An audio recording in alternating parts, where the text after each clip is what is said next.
इस आदमी ने अपने सिर को रूबिक क्यूब जैसा दिखाने के लिए प्लास्टिक सर्जरी करवाई। उसे ट्रेन पकड़नी थी और उसने देखा कि उसके पास अभी भी 10 मिनट हैं। इसलिए उसने चुनौती के लिए अपना सिर हिलाने का फैसला किया। ट्रेन आने से पहले उसके पास ज्यादा समय नहीं है और उसे जल्दी से अपना सिर सुलझाना होगा। अचानक लोग उसे घूरने लगे और उसी समय ट्रेन आ गई क्योंकि हर कोई उसे देख रहा था।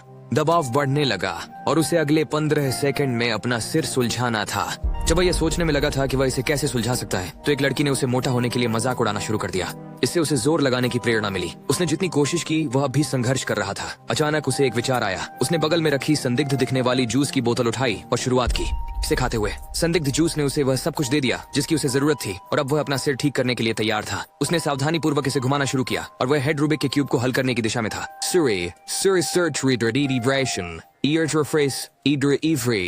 क्रम और अंततः इसे हल करने में सफल रहा। इसे हल करने में उसे केवल 2 घंटे लगे और ट्रेन पहले ही चल चुकी थी। तो टिप्पणियों में लिखें क्या आपको खीरे पसंद हैं या नहीं।